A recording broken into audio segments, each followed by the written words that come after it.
Hello दोस्तों, कैसे आप सभी लोग। उम्मीद करता हूँ कि आप बहुत अच्छे होंगे और अपनी पढ़ाई ज़ोर शोर से कर रहे होंगे। दोस्तों, आप सभी के बहुत सारे मैसेजेस आ रहे थे कि कल जो प्रोटेस्ट हो रहा था, तो उसके लिए सभी टीचर्स की एसएससी के चेयरमैन से बात हुई थी कि उसमें पैटर्न चेंज और toughness level of the paper कि सीजीएल का इजी आता है, एमटीएस का टफ़ आता है। तो इससे रिलेटेड बच्चों की बहुत सारी क्वेरीज़ ये आ रही थी कि क्या एमटीएस का जो सिलेबस है वो चेंज हो जाएगा। तो मैं अभी के लिए तो यही कहूँगा कि एमटीएस पहले ही से बहुत टफ़ आता है, उसको और कितना टफ़ करेंगे। उसको अगर उससे ज़्यादा टफ़ किया तो वो यूपीएससी बनेगा और फिर आईएएस तो बनाना नहीं है। तो मेरी राय अभी यही है कि आप इन सभी चीज़ों पे फोकस ना करके अपनी पढ़ाई पे फोकस करें, क्योंकि अभी एग्ज़ाम को सिर्फ 4 ही 5 महीने बाकी हैं और 4-5 महीनों में आपको एक सीट अपनी लेनी है। बाकी अफवाहों पे अगर आप पढ़ेंगे तो अपना टाइम ही ख़राब करेंगे।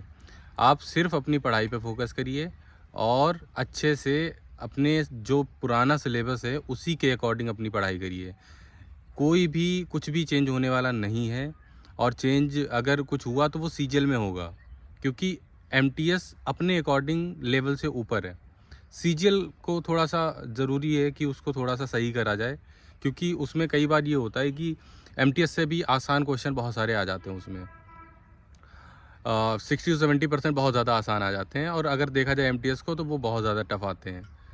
क्योंकि एमटीएस में थोड़ा सा ये टफ बनाने का रीज़न है उनके पास, क्योंकि एमटीएस की जो कट ऑफ बनती है वो 4 सेक्शन में से सिर्फ 2 सेक्शन पे बनती है।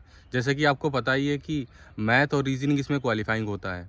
तो मैथ और रीजनिंग क्वालिफाइंग होने की वजह से ही इंग्लिश और जीएस को थोड़ा सा इनको इन्हेंस करना पड़ता है।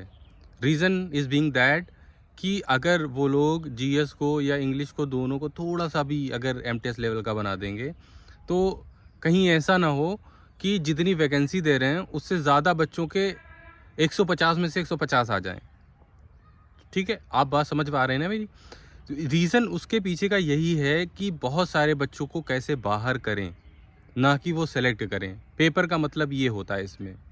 तो अगर ऐसा हुआ कहीं कि बहुत सारे बच्चों के 150 में से 150 आ गए, तो नौकरी किसको देंगे।